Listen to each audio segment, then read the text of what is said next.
in the previous lecture we were talking about norms, and we started talking about sequences, convergent sequence and subsequences. The recorded video is on YouTube, so you can definitely go back, review those concepts from the lecture. And if you have missed the previous class, you can just go back and listen to whatever we discussed in the previous class. Today my goal is to talk about subsequences and a few important results in the context of this particular course. Then we'll talk about closed set, open set, compact sets, and then we'll talk about matrices. It will be a very rush through introduction to matrices and real analysis, but we just have to go through it so that everyone is on the same page. And in the next class, I'm going to talk about continuous functions, differential functions. That is actually going to be on Wednesday because Monday is a holiday. So we'll meet on Wednesday next week and we'll talk about continuous functions, convex sets, and then we'll start talking about optimization. So we'll get started. I have a sequence xk. K goes from 1 to infinity. The sequence in Rn. So a subsequence is a collection of points from the sequence. So xk1, xk2, xkn, which goes all the way to infinity. This is a subset of xk. K goes from 1 to infinity.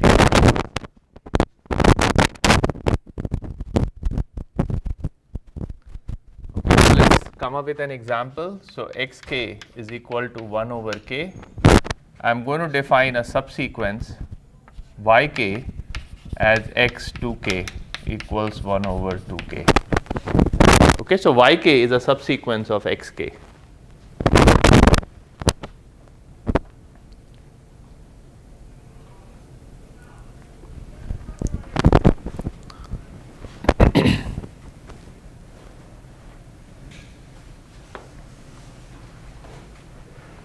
Okay, another sequence we studied in the previous class was xk equals to minus 1 raised to k.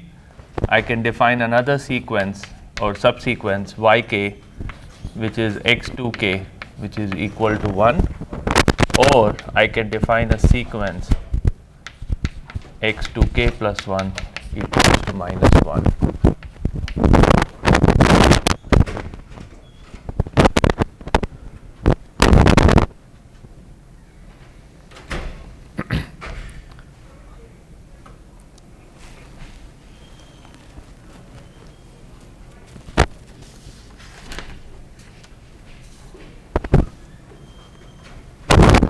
Okay, so we start with a sequence.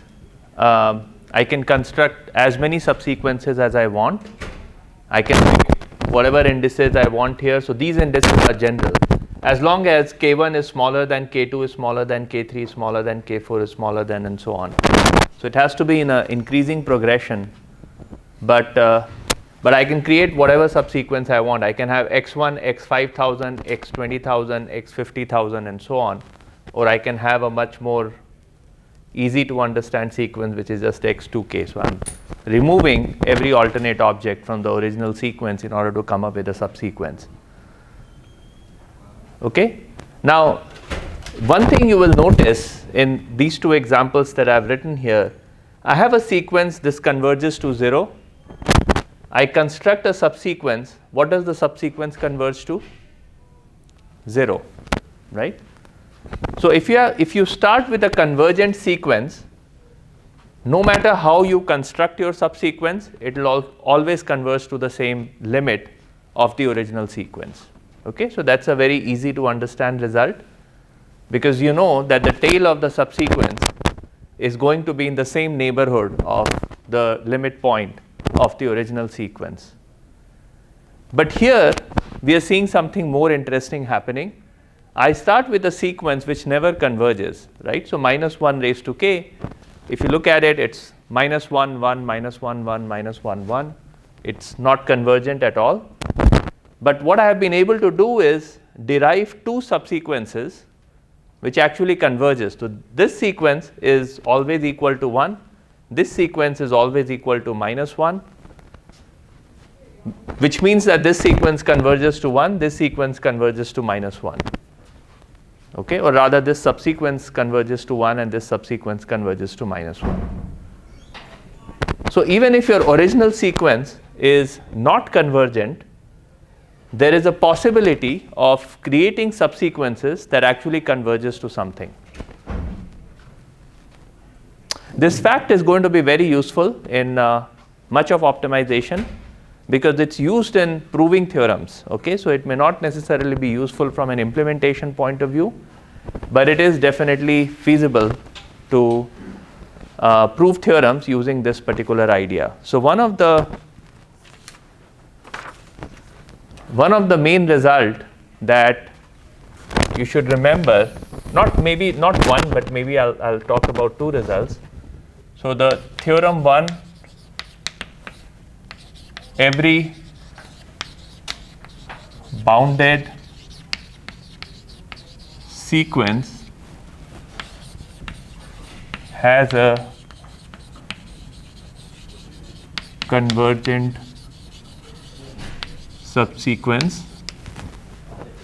So you pick a bounded sequence, this is a bounded sequence, it oscillates between 1 and -1, it has a convergent subsequence, and in fact it has two convergent subsequences.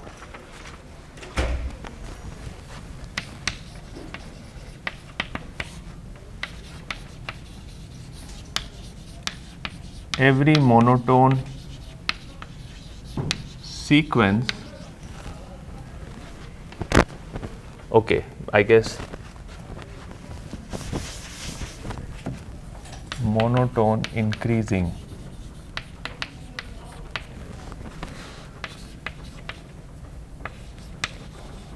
sequence with an upper bound converges.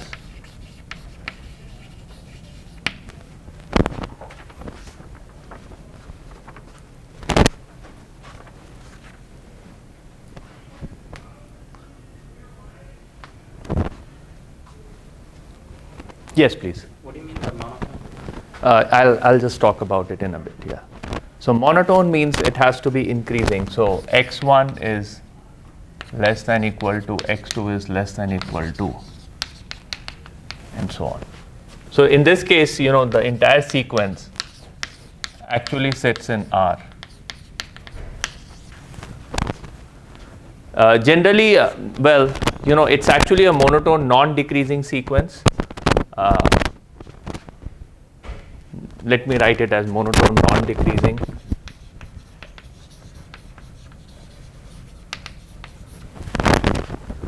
So every monotone non-decreasing sequence with an upper bound converges. So this sequence has to have, it should be less than equal to some constant C.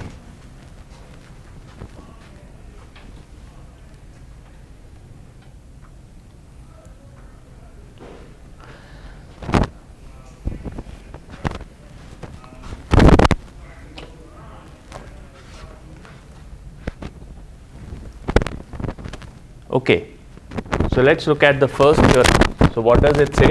I have a ball, a very big ball in Rn. I can make this ball as big as I want to, and I have a sequence which lies within this ball.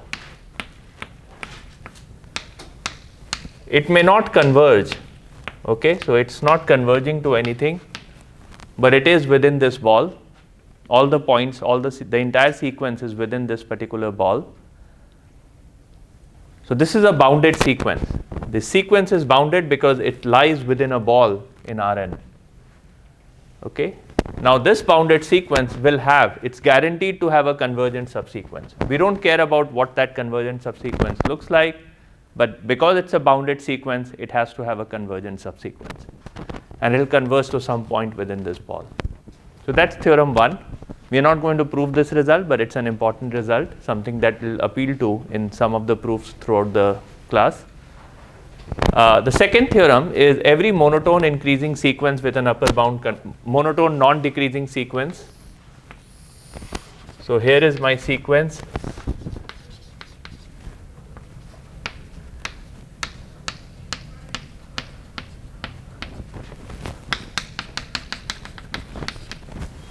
So here is an upper bound C.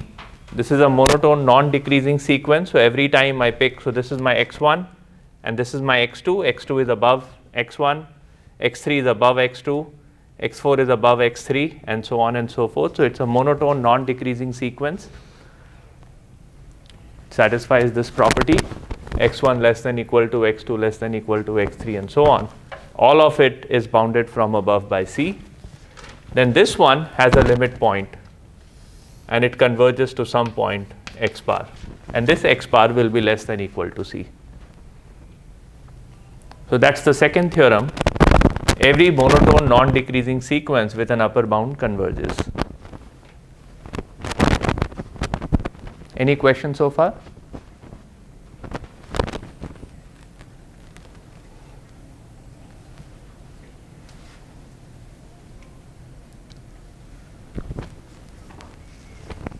Okay, so let's talk about limit points of a sequence. So remember, we were talking about this bounded sequence having a convergent subsequence. So if we pick one of the, so it could have multiple convergent subsequences. Okay, so we pick one of the convergent subsequence, it'll have a limit, and that limit we'll call it as a limit point of this original sequence. So you have xk is the original sequence.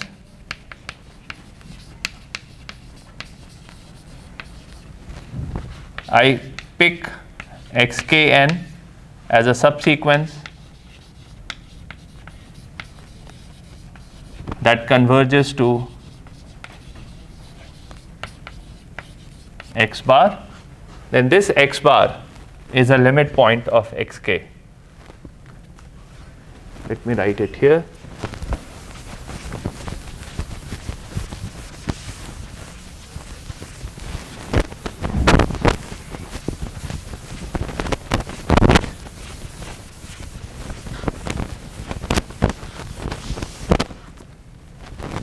So then this says that x bar is a limit point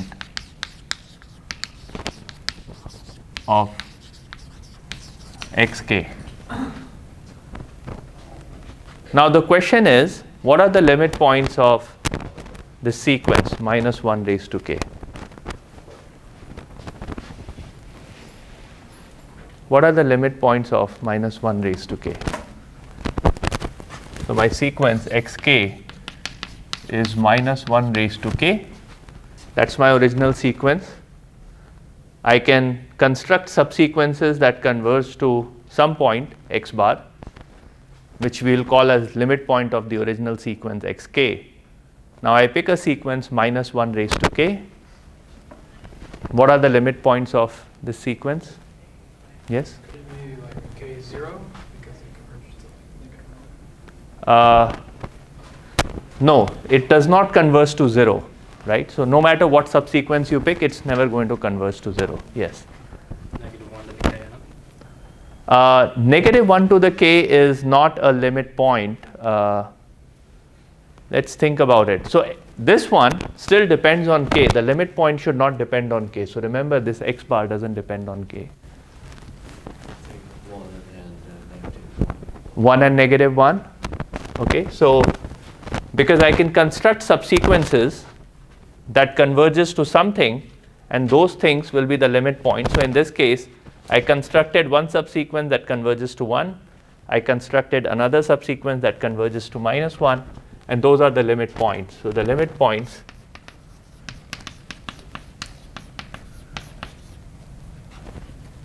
is -1 and 1. Those are the two limit points of the sequence. And now you can keep constructing sequences, and you might have multiple limit points, not just one, not just two. A convergent sequence will always have a single limit point, because no matter what subsequence you pick, it's going to converge to that particular limit point. Non-convergent sequences might have multiple limit points or might not have limit points at all. Let's pick xk equals to k.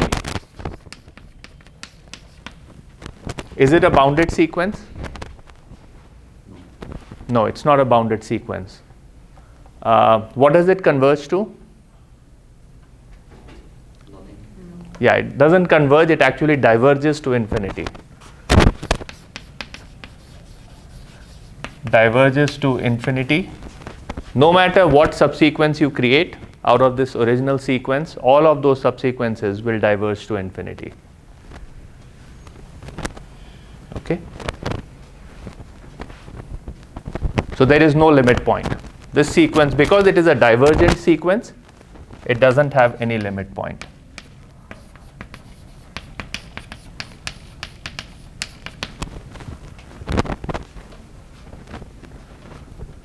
How many of you have run computer simulations before? Something on Python, whatever, Raspberry Pi.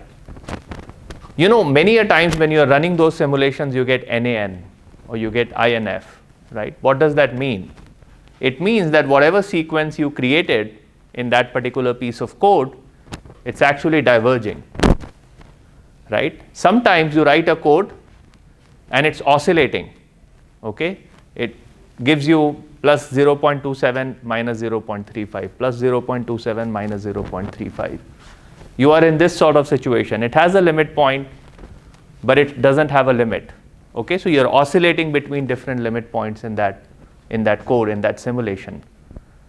And then sometimes we say when a simulation is blowing up, when a simulation is diverging to infinity, we say the simulation is blowing up. Okay, what does that blow up mean? It means that the sequence that is generated out of that piece of code is actually diverging to infinity, as a result of which you either get NaN or you get INF, right? So infinity or not a number. Those are the two errors that computer throws up. And definitely in optimization, we don't want to have a situation where our code is blowing up. We don't want our code to blow up, and we don't want our codes to have limit points. We want our code to be a convergent sequence, okay? And so that's what we are going to study, how to make sure that your optimization solver is actually converging. Any questions so far?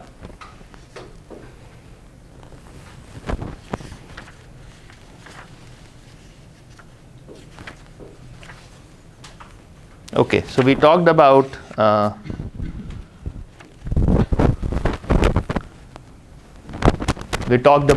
subsequences. Now there are two other things that I want to talk about. One is liminf and limsup.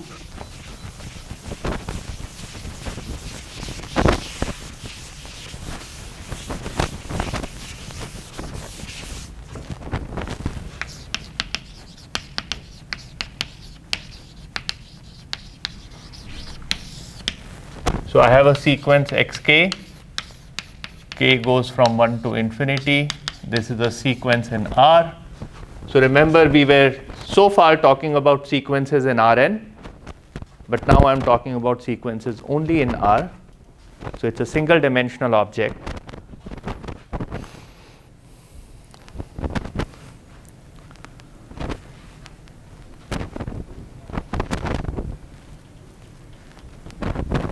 So I can define two further sequences.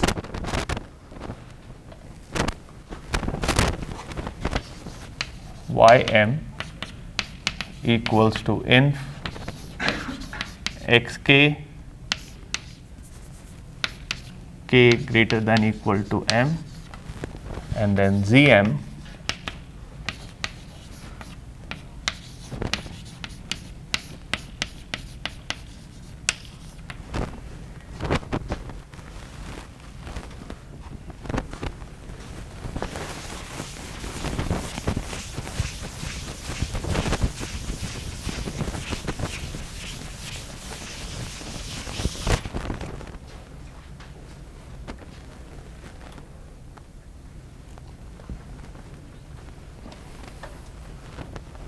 Okay, so what is inf and sup of a subsequence?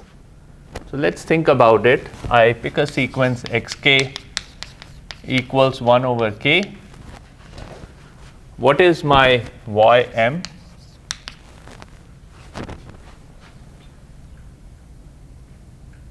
So it's the inf of xk k greater than equal to m. So what is infimum? Infimum is the largest lower bound to this particular sequence.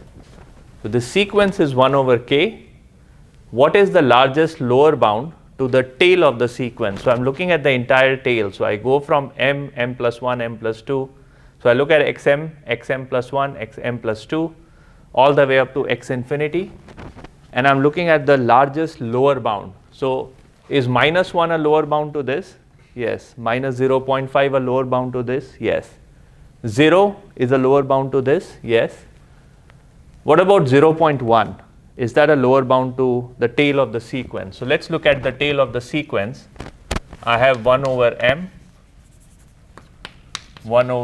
plus 1, and it goes all the way up to 1 over infinity. Each of this term is greater than 0. I'm writing it as 1 over infinity, but remember that infinity is not included. So I'm just writing it for the sake of understanding. So each of these terms is greater than 0, but if I pick any number above 0, I know that it's not a uniform lower bound on this entire tail of the sequence. So ym is actually equal to 0 in this case. Okay, because if I look at the tail, 0 is the largest largest lower bound on the tail of the sequence. Let's look at Zm. So Zm is supposed to be the upper bound on this entire tail of the entire tail. So this is the tail. What is this upper bounded by? What is the smallest upper bound? It's 1 over m. So Zm is 1 over m here. So I picked the sequence xk. I looked at the tail of that particular sequence. I looked at the largest lower bound and the smallest upper bound of that entire tail, and I gave it a different name, ym and zm. Okay, it's a different name, different sequence that I've constructed out of the original sequence that I started with. Do these sequences converge? So does ym converge to something? What does ym converge to? 0, right? So this one converges to 0. What does zm converge to? This also converges to 0 as m goes to infinity. Okay, so this is known as liminf. This is known as limsup. So liminf k goes to infinity xk equals to limit m goes to infinity ym, and limsup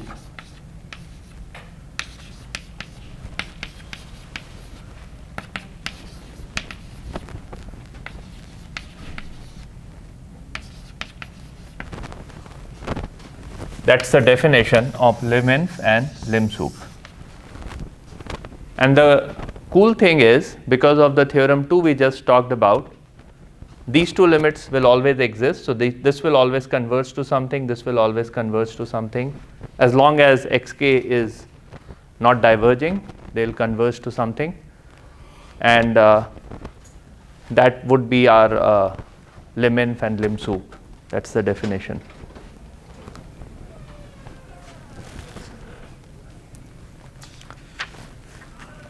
The cool observation here is, if your original sequence converges to a limit, unique limit point 0, then the liminf and limsup, both of them will also converge to 0. So the same limit point.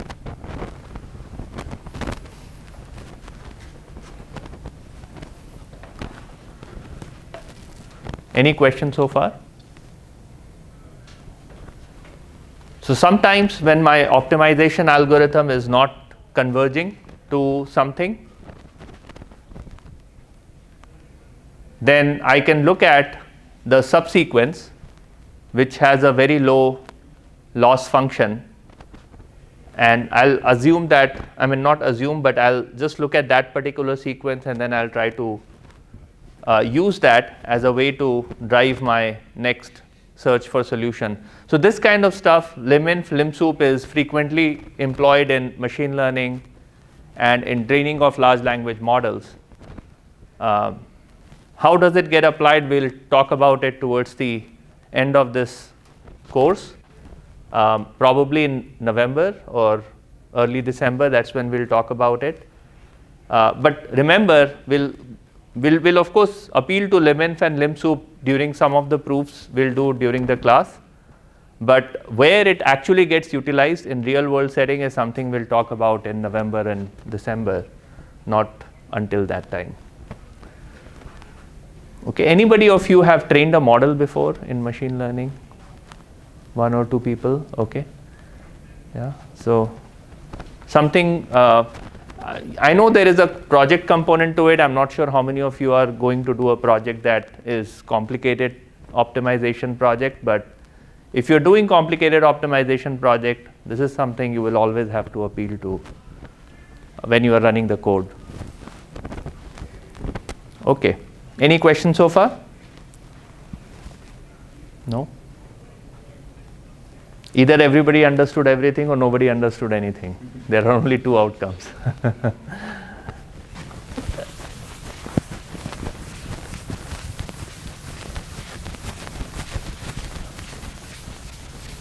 All right.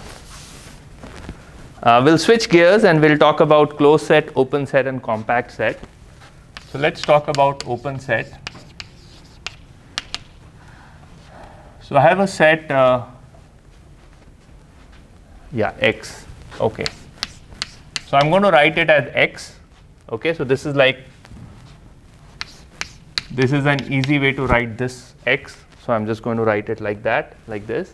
But this is what an X looks like. But I'm lazy, so I'll write it like this.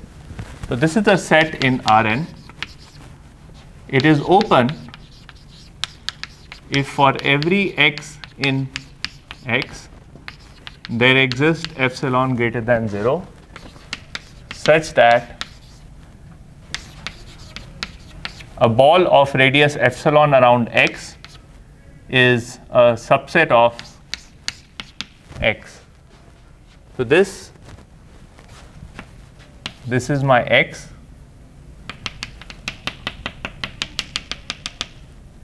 This is a radius epsilon, and this is my set B of X comma epsilon. So everything inside this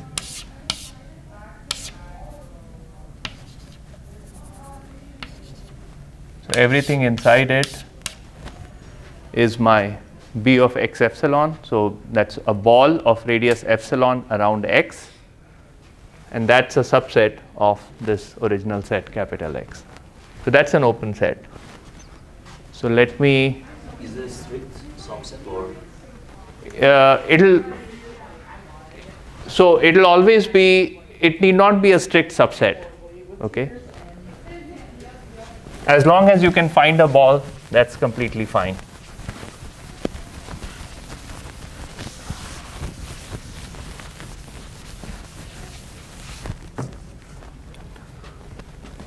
So let me try to create an open set. So this is my open set. The boundary is not included. Everything inside is part of the open set. So I pick a point X. I can draw a ball of radius epsilon around this set X, and that ball is entirely contained in the set. Okay. So that's an open set. What is a closed set? Well, X is closed if X complement is open. So I look at the complement of the set capital X, and if that is open, then X is closed by default. That's the definition. And compact set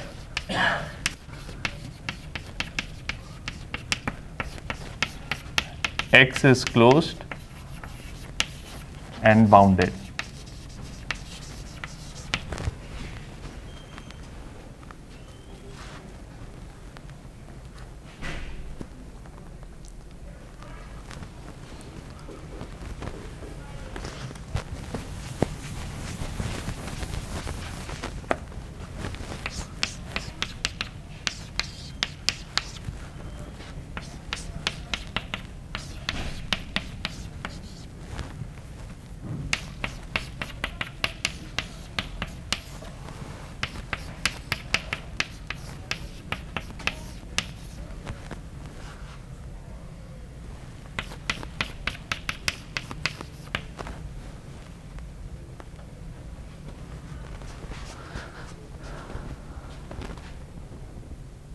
Okay, so I've written a bunch of sets X.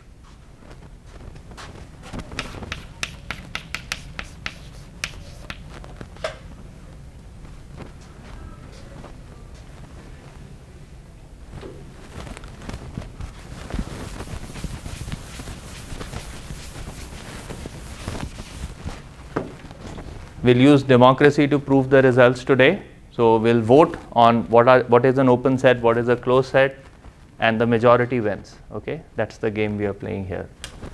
Is this an open set or a closed set? So how many of you for open? Many people. How many of you for closed? 2 people for closed, 3 people for closed. Okay, so open wins. This is an open set. No matter which point you pick between 0 and 1, because the 0 is not included and 1 is not included in the set, it's an open interval 0 and 1. No matter what point you pick, you can always find an epsilon neighborhood around that point, which is entirely within this set 0, 1. What about this set? Is it open or closed? So how many of you for open? 1 person. How many of you for closed? 2 people? 3? Sorry? I was just going to say, can you remind me what that is? Is that just a set of n tuples? Yes, this is a set of n tuple. So this is a subset of Rn. So in 2 dimension, you have a square. Oh, maybe I need to draw the square with dotted lines.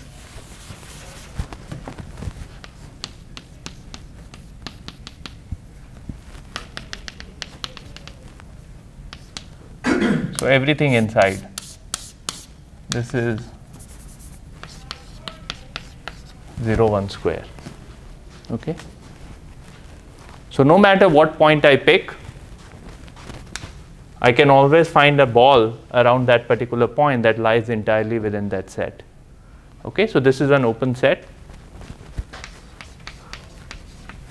What about this 0, 1? Is it an open set or a closed set? So let's think about it. I pick a point 1 and I create a ball of radius epsilon around 1. Half of that ball actually lies outside the set, half of the ball lies inside the set. So it looks like it's definitely not open, because I pick a point, I draw a ball of radius epsilon, and some part of that ball actually lies outside the set, so therefore it's not an open set. Now let's look at whether it's a closed set or not. So I take the complement of 0, 1. So complement of 0, 1 is minus infinity 0 union 1 infinity. So this is an open set, this is an open set. I take the union of open sets, that is an open set. Okay, so turns out that this is a closed set. By the same logic, closed interval 0, 1 raised to n is also a closed set. And the cool thing is, this is not just a closed set, but it's also a bounded set. Okay, so this interval is bounded. The volume of this particular cube is bounded, so therefore it's a closed and bounded set, because I can draw a ball large enough so that the entire set is within that ball. Now x equals to r and Rn. That's an interesting case. Is it a open set or a closed set? Yes. Open. Perfect. Anyone else? Sorry? Open. Open? Okay. So R is both open and closed,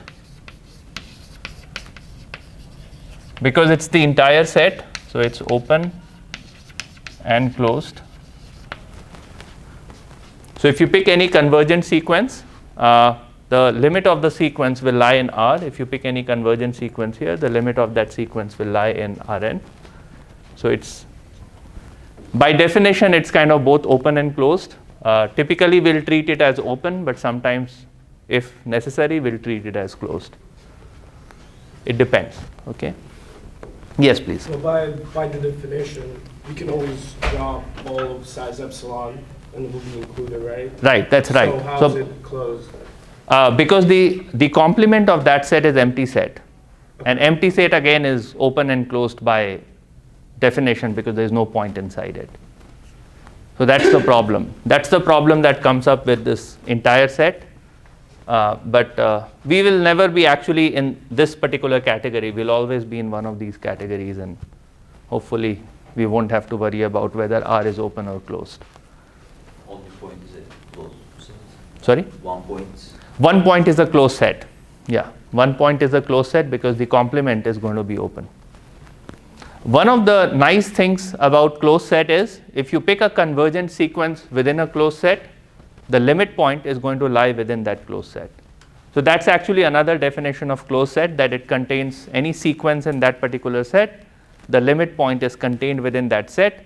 In that case, it's a closed set. So that's another definition, but we don't care about that definition in this class.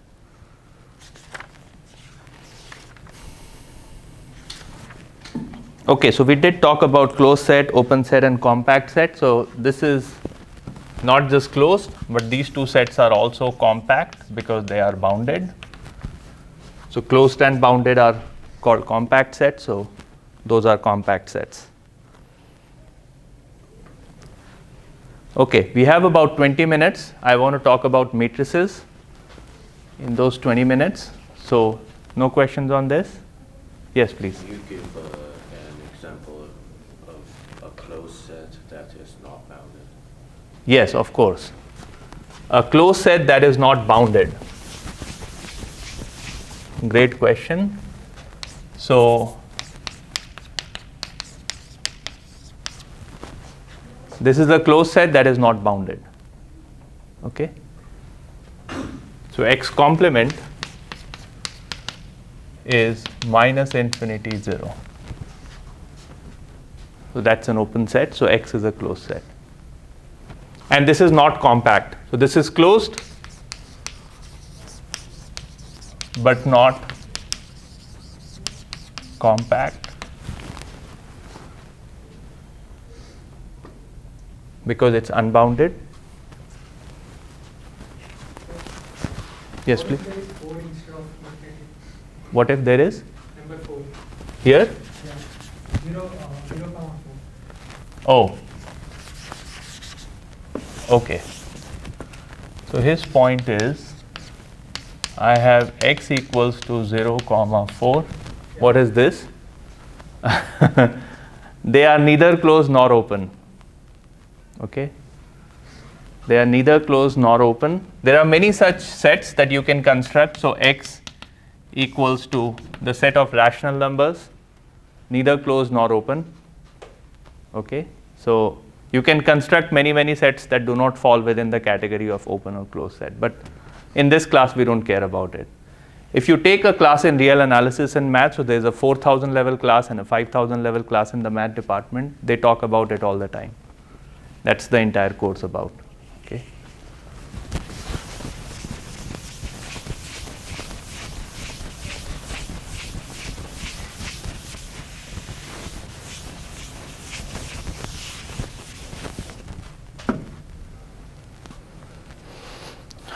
Okay, let's talk about matrices.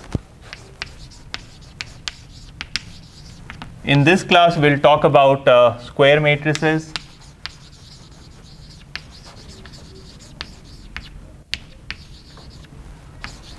A, and this is the way to denote a square matrix. So A is a part of R n cross n. Okay, so because A has n square elements, A11, A1n, A21, A2n, AN1, ANN. So there are n rows and n columns.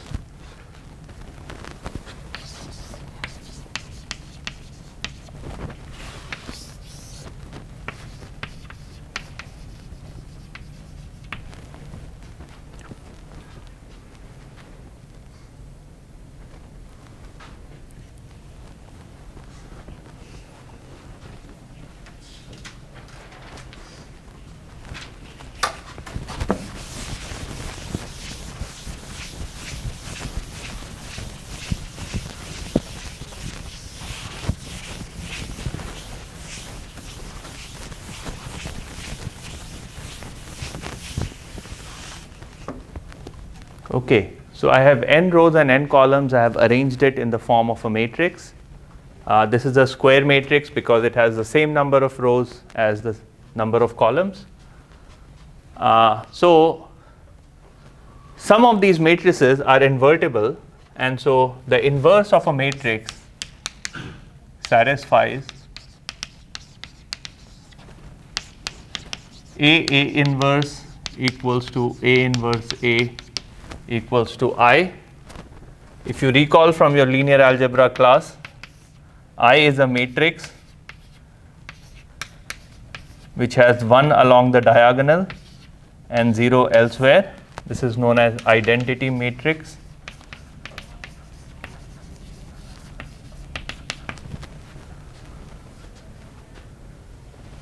And so if A is invertible, so not all matrices are invertible, but if a matrix is invertible, then the inverse must satisfy this identity. So A multiplied by A inverse or A inverse multiplied by A gives you identity matrix. It gives you this matrix.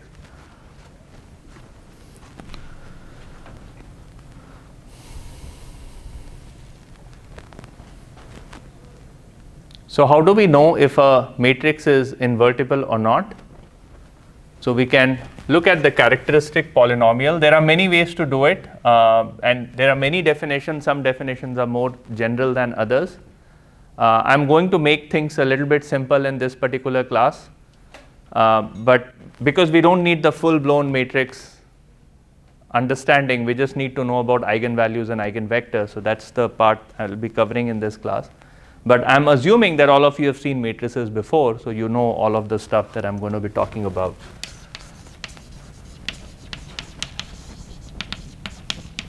So we look at characteristic polynomial, so which is determinant of lambda I minus A. And we want to make sure that 0 is not one of the roots of the characteristic polynomial. If 0 is a root, then it's not invertible. If 0 is not a root of this characteristic polynomial, then A is invertible. Okay, let's look at an example. So A is 0, 1, 0, 0. This is not invertible. And the reason why I know it is because it has 0 along the diagonals and one of the off diagonal term is 0, so it's not invertible. But you can definitely check it at home that this is not an invertible matrix. Let's look at some other A, 1, 2, 0, 4. How about this? Let me make it 1, 2, 3, 4. That sounds better. So what's the characteristic polynomial of this matrix?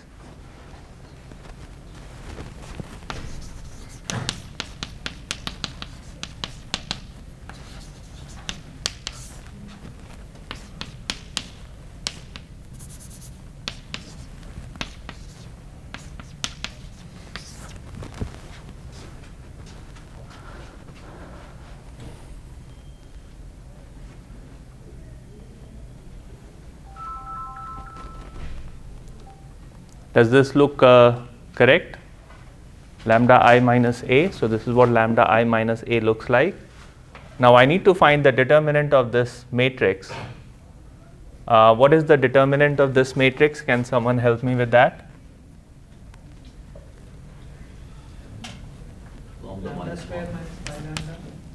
Lambda minus 1. Let's do step by step. Lambda minus 4. And then what? Minus 6. So this is lambda square minus 5 lambda plus 4 minus 6 lambda square minus 5 lambda minus 2. This is the characteristic polynomial of this matrix. What are the roots of this characteristic polynomial?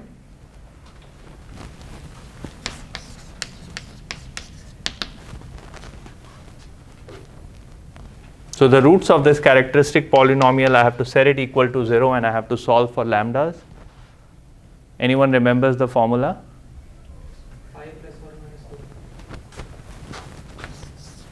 5 Plus or minus 2. 25 minus 25 plus 8.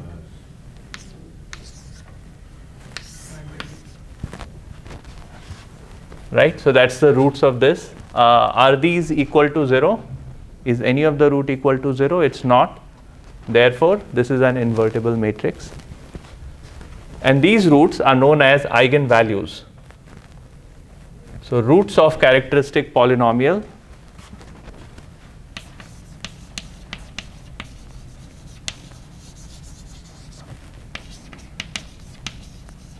eigenvalues.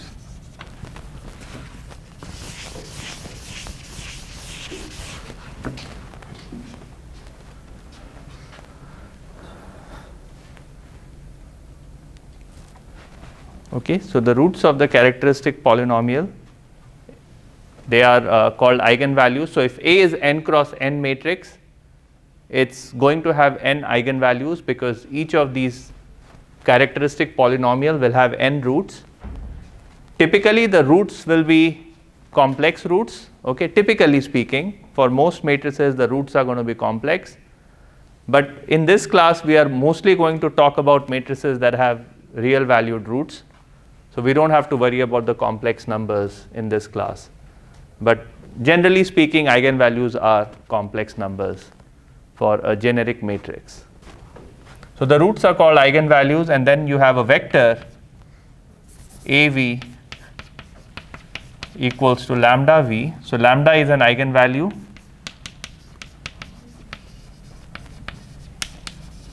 Let me write it as AVI equals to lambda I VI. So lambda I is the ith eigenvalue, and VI is called as the eigenvector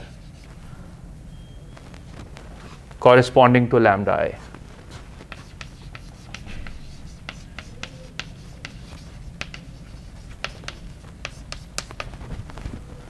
So you compute lambda I by figuring out what the characteristic polynomial is and then finding the roots of the characteristic polynomial. And then you try to solve this equation. This is n equations in n unknowns. So you try to solve that equation and you get the eigenvectors corresponding to lambda I. Okay, so you get n equations, n unknowns, and then you solve that in order to get the value of VI. So you get an eigenvector corresponding to lambda I.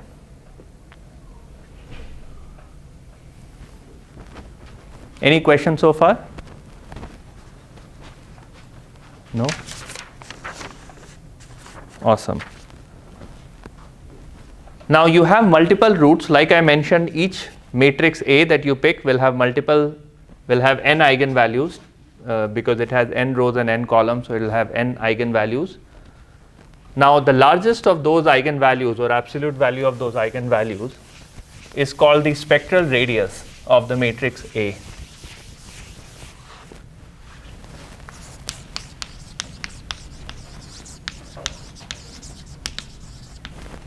So rho of A is max over all I of absolute value of lambda I.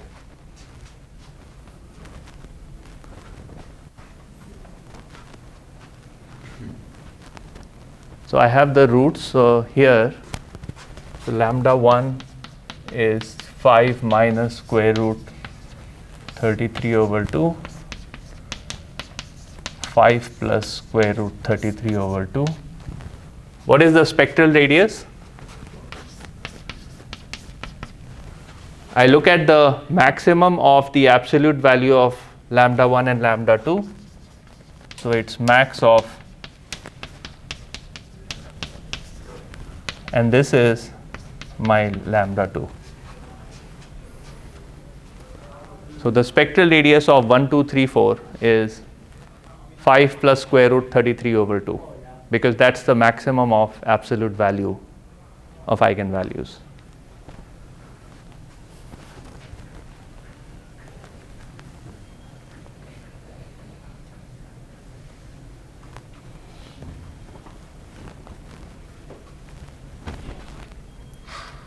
Any questions? No? How many of you have seen this before? Characteristic polynomial, many people.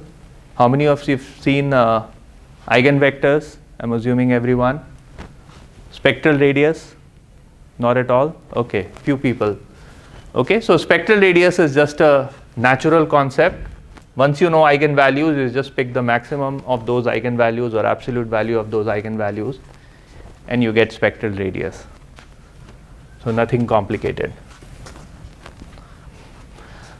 Okay, there are matrices that are called positive definite and positive semi-definite matrices, which will be our bread and butter in this class. So let's talk about positive definite matrices.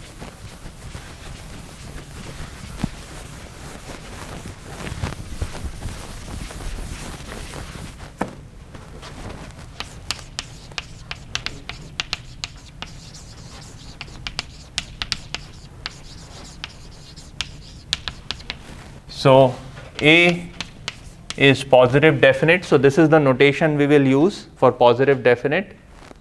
You might also see the notations of this sort.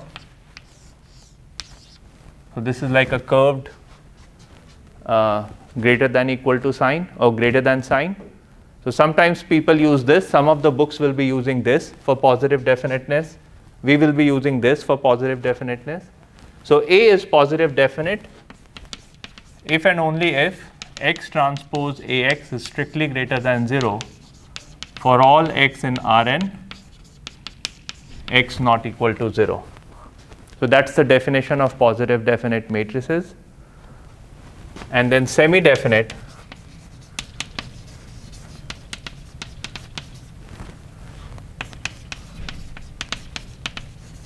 positive semi-definite denoted by A greater than equal to 0 if and only if x transpose Ax is greater than equal to 0 for all x in Rn.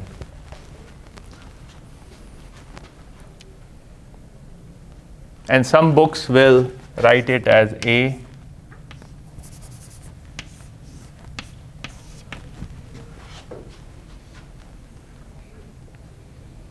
so some books will write it in this way, and we will be writing it as this way. So a matrix is positive definite if this condition is satisfied. A is positive semi-definite if this condition is satisfied for all x in Rn. The easiest way to check whether it has to be symmetric as well.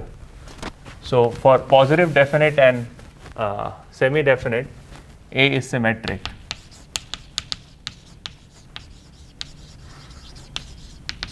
So what symmetric means? A equals to A transpose.